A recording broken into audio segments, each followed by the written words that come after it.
Welcome to the maths class for class 10th. Yes, you heard it right. From today we are going to start the chapters of class 10th as well.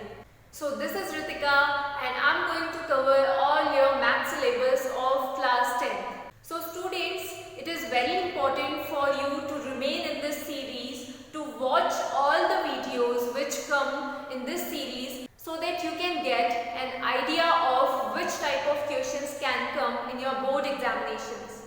तो let us see आज हम क्या start करने वाले हैं. The first unit that is number systems and number systems में आपका आता है real numbers. तो आपने क्लास 9th में भी रियल नंबर्स के बारे में पढ़ा है. तो चैप्टर को डीपली पढ़ने से पहले हम टॉपिक को डिस्कस करेंगे कि एक्चुअल में रियल नंबर्स होते क्या हैं. तो पहले वो डिस्कस कर लेते हैं. After that only we are going to study about the next topic. So students, class 9th में आपने पढ़ा था कि real numbers are of two types, that is the rational numbers and the irrational numbers. These are the two types of numbers which we study under real numbers. तो real का actual में meaning क्या है? And what is the literal meaning of real? आपको पता है real means which actually exist. जो actual में exist करते हैं उनको real बोलते हैं. और जब हमने उसको numbers के साथ relate कर दिया, means real numbers. जब हमने उनको रियल नंबर्स बोला तो इसका मतलब ये हुआ जो नंबर्स एक्चुअल में एग्जिस्ट करते हैं उन्हें हम बोलेंगे रियल नंबर्स. तो आप इसको एक नंबर लाइन से भी समझ सकते हैं. जब आप नंबर लाइंस में नंबर्स को डिनोट करते हैं, रिप्रेजेंट करते हैं, तो उस नंबर लाइन में जितने भी नंबर्स आप रिप्रेजेंट कर सकते हैं उन सभी को रियल नंबर्स बोलेंगे. You must have studied about the representation of integers on number line, that is the positive integers and the negative integers. Okay, so positive और negative integers तो आपने अच्छे से पढ़े हुए हैं, ठीक है.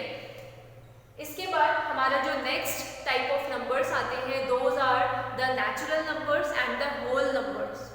तो natural number कौन से होते हैं? जो numbers 1 से start होते हैं and which continue to go on, those are called natural numbers. तो नेचुरल नंबर्स में आप जीरो को इंक्लूड नहीं कर सकते.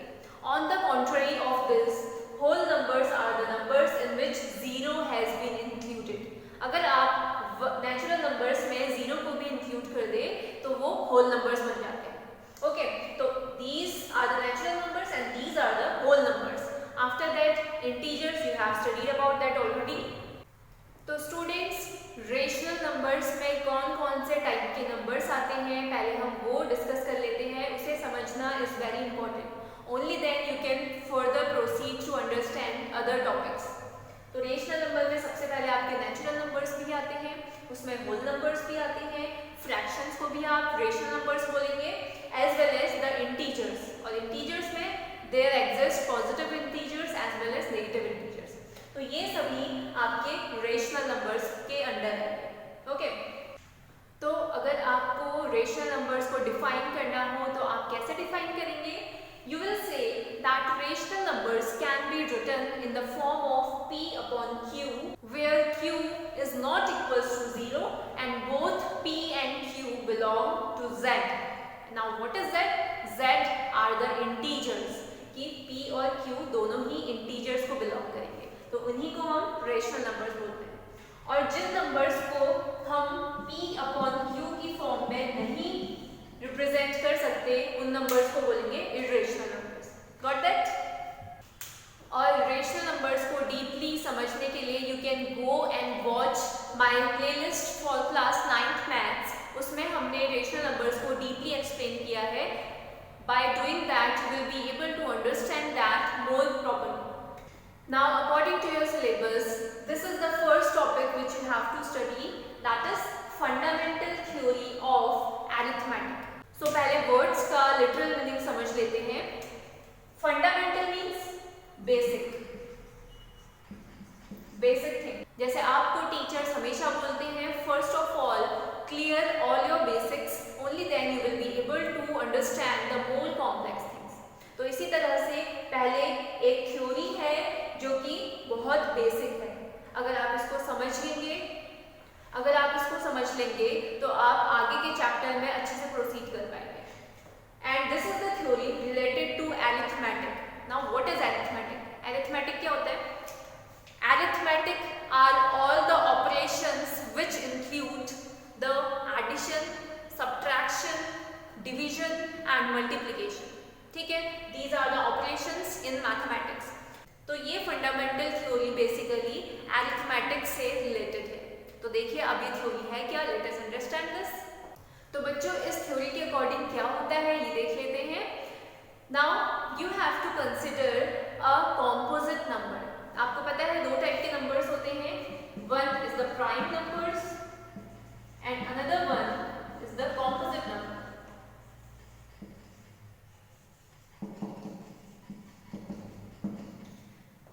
ये तो आपने बचपन में पढ़ा हुआ है, क्लास 5th और 6th से आप पढ़ना स्टार्ट कर देते हैं about the prime numbers and the composite numbers. वो सब नंबर्स जो अपने अलावा या फिर 1 के अलावा किसी और की टेबल में नहीं इंक्लूडेड होते हैं उनको हम बोलते हैं प्राइम नंबर्स। और कॉम्पोजिट नंबर्स वो नंबर्स होते हैं जो अपने और 1 के अलावा दूसरे नंबर्स की टेबल्स में भी इंक्लूडेड हैं, that are called composite numbers. For example 2, 3, 5, etc. All of these are prime numbers. ठीक है, एंड कॉम्पोजिट नंबर्स आप क्या क्या ले सकते हैं, 4, 6, 9, etc. क्योंकि ये नंबर अपने और 1 के अलावा दूसरों की टेबल में भी एग्जिस्ट करते हैं। तो आपको ये समझना बहुत इंपॉर्टेंट है कि प्राइम नंबर्स और कॉम्पोजिट नंबर्स क्या होते हैं। As I always say basic से स्टार्ट करेंगे तभी you will be able to understand the more complex things. एकदम से अगर आप कॉम्प्लेक्स थिंग्स की थ्योरी या फिर डेफिनेशन पढ़ने लग जाओगे तो you will get confused.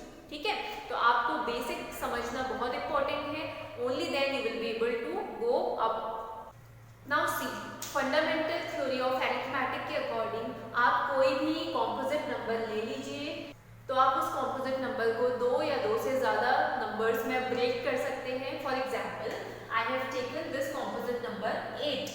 I can break 8 into 2 or more than 2 numbers like this, 2 multiplied by 2 multiplied by 2. Can I write it like this? Of course I can. तो मैंने क्या किया, इसको 3 नंबर्स में डिवाइड कर दिया, means 2 multiplied by 2 multiplied by 2. और 2 क्या है, is it a composite number और prime number? It is a prime number, right? तो आपने एक कॉम्पोजिट नंबर को प्राइम नंबर्स की फॉर्म में एक्सप्रेस कर दिया, राइट? तो क्या ये सिर्फ 8 के लिए एग्जिस्ट करता है? क्या ये रूल सिर्फ 8 के लिए है? No, this rule exist for every composite number. आप हर एक कॉम्पोजिट नंबर को प्राइम नंबर्स की फॉर्म में एक्सप्रेस कर सकते हैं, बट उसका ऑर्डर डिफरेंट हो सकता है, बट उससे कोई फर्क नहीं पड़ेगा। आपने किया तो उसको प्राइम नंबर्स के फॉर्म में रिप्रेजेंट है ना, तो ऑर्डर से फर्क नहीं पड़ता। What is important is that कि आपने उसको प्राइम नंबर्स की फॉर्म में एक्सप्रेस किया है। तो हम एक और एग्जाम्पल देख लेते हैं जिसमें ऑर्डर डिफरेंट आता है। Let's see that. Let's talk about the number 18.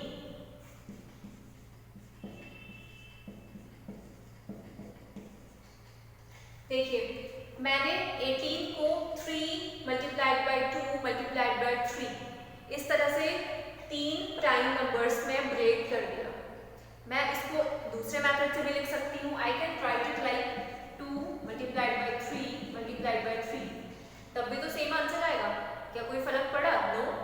सो आप 18 को 3 प्राइम नंबर्स की फॉर्म में एक्सप्रेस कर सकते हैं।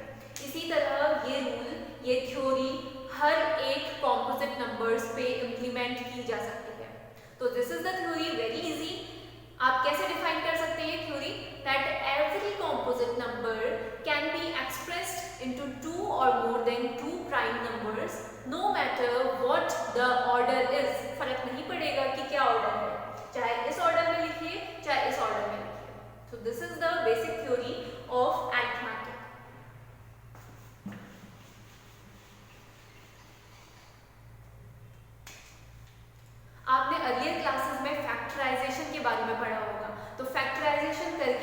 हम कॉम्पोजिट नंबर्स को प्राइम नंबर्स में एक्सप्रेस कर सकते हैं। तो एक और एग्जांपल ले लें।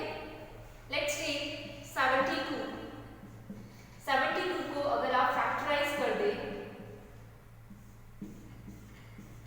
Let's factorise it. First of all divided by 2।